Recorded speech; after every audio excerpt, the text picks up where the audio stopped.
নমস্কার বন্ধুরা, সবাই কেমন আছেন? আশা করি সবাই খুব ভালো আছেন। আজকে আবার এসেছি নতুন একটা রেসিপি নিয়ে। নিরামিষের দিন একটু চিন্তা হয় যে কী বানাবো। তাই আমি ভাবলাম এই রেসিপিটাকে একবার বানিয়ে দেখি। এই রেসিপিটাকে আপনারা বানিয়ে দেখেছেন? সোয়াবিন তো অনেক রকম করেই সবাই খায়, কিন্তু আমরা এরকম করেই কখনো খাই?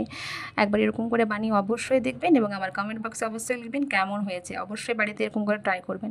এখানে আমি আজকে সয়াবিন দিয়ে বানাবো, রং বেরঙের সবজি দিয়ে, কুমড়ো দিয়ে একটা তরকারিতে। এখানে কুমড়ো কেটে নিয়েছি, বিট কেটে নিয়েছি, পুঁই পাতা কেটে নিয়েছি মানে পুঁই শাক, আর আলু কেটে নিয়েছি, আর ক্যাপসিকামও নিয়েছি।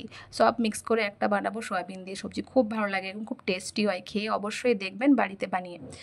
তো এগুলো সব আমি কেটে রেখে দিয়েছি। সয়াবিন ভিজতে দিয়ে দিয়েছি 2 থেকে 3 মিনিট পর্যন্ত। সয়াবিন ভিজে নরম হবে বলে। আর এখানে আদা আর কাঁচা লঙ্কা নিয়েছি। তো চলুন রেসিপিটা শুরু করা যাক। প্রথমে আমি এখানে গ্যাসে কড়াই চাপিয়ে দিয়েছি। একটা শুকনো কড়াই আমি একটা ভাজা রেসিপি তৈরি করব। মৌরি, 1 চামচ মৌরি, 1 চামচ সরষে, 1 চামচ জিরে এবং একটা শুকনো লঙ্কা, এগুলো হালকা 2-3 মিনিট হালকা আছে ফ্রাই করে নিয়ে তুলে রেখে দিলাম। এবার কড়াই আমি তেল দিয়েছি, তেল গরম করে সয়াবিনগুলো সব দিয়ে দিয়েছি। সয়াবিন তো ওই লাল লাল একটু হবে কালার, সব ভেজে তুলে নেব সয়াবিনগুলো।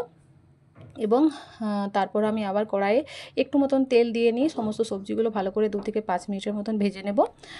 পুঁই পাতাও দিয়ে দিলাম। এর মধ্যে কিন্তু এখন আমি কোনো নুন বা হলুদ অ্যাড করিনি।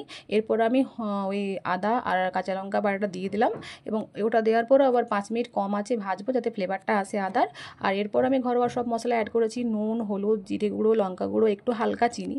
এরপর আমি ওগুলো সব কষার পর এখানে 2 বাটির মতন জল দিয়ে ওটাকে সিদ্ধ করতে দেবো মিডিয়াম আঁচে।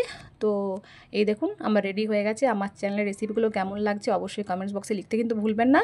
আর সাবস্ক্রাইব করে পাশে থাকবেন। আর ধন্যবাদ আমার ভিডিওটি সম্পূর্ণ দেখার জন্য। আবারও আসবো নতুন একটা রেসিপি নিয়ে। Thank you so much.